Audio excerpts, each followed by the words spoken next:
Yeah, and perhaps we should start by talking about what exactly is happening in Imo State. We've just listened to Senator Athan Achonu, and his concerns still goes a long way to a lot of people's covering that election in your state.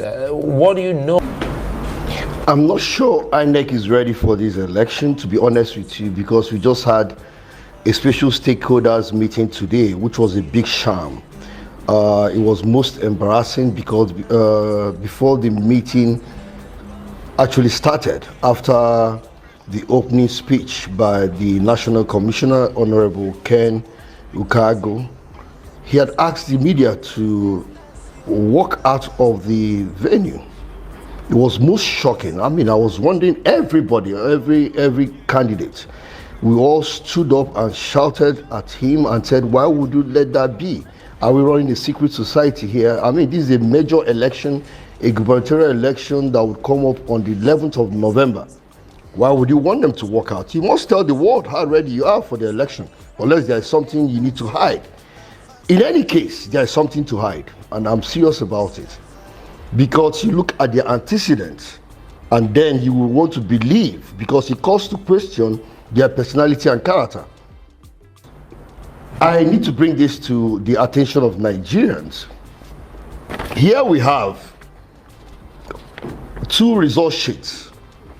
On the House of Assembly election, our agent and other parties' agents were all given result sheets, original result sheets from INEC. From INEC. And immediately after the election, they uploaded another look-alike, but I dare say a fake result, with the same serial number onto INEC IREV. And we asked the National Commissioner, tell the world how they got the serial number of a result sheet that was supposed to have been domiciled in INEC and from INEC to the Central Bank of Nigeria. We need to know. In any case, let us send it as a signal to you that we will not accept any of this on November 11th. You cannot afford to upload a fake result. This happened under your watch, and we need you to explain. You will be shocked that while he was trying to answer or put up explanation on how this result made its way to the INEC IREV, he said that this has just been brought to his attention. This is laughable. That is gross incompetence. Because this happened under you. Does that mean that you didn't look at the results on the IREV in an election that you were supposed to have supervised? Right, Mr. Yeri, the original result sheet wasn't uploaded. These are very, very grave allegations again, being made here tonight. Exactly how did you source this particular document that you're holding in your hands and saying it's an original copy of what is intended to be uploaded on INEC's IREV? How did you source this document? And you say that you have approached INEC to give you answers. What exactly is INEC really telling you? How did I source the documents? One, the original result sheet was given to our agent. Then the second one was the fake result sheet, which was uploaded onto the INEC IREV. So the results are there in the public glare.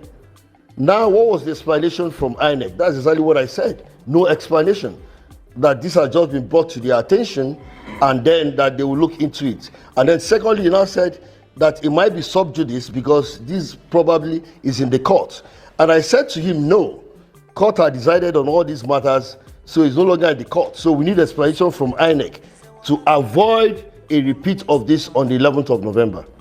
They are yet to give us a sound explanation of what transpired. Have you been able to... On the 11th of November. Yeah, there have been allegations of, violence in Imo State, and very glaring to the whole world too. Indeed, there have been, very troubling situations of security or insecurity, if you like, in Imo State. But how has that impacted on your campaign in Imo so far? Have you been able to sell your ideas to the people of Imo State freely? Yeah, we have been able to do all of that. To be honest with you, we have actually campaigned, but a true test of what we are going through will be on the issue of allowing us to put up our billboards and then, of course, to paste our posters. And let me also bring that to the knowledge of everybody, that we had paid the required fees. We are asked to pay 10 million, and we paid through TSA. And that was a full and final payment, because that was what they put up there. All of a sudden, they brought up another bill of 54 million, and we said we can't pay. That we didn't make a deposit. What we paid was a full and final payment.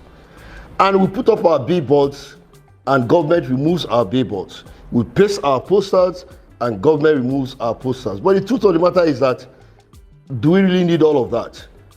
Our adverts is in the hearts of the people. They believe in our candidate, distinguished Senator Samuel Nemeka Anyanwu. And on November 11th, they will make a loud noise on it. Now, this talk about inability to really get out there, is it restricted to billboards and campaign posters and flyers? Are you able to use some of the state-owned broadcasting media?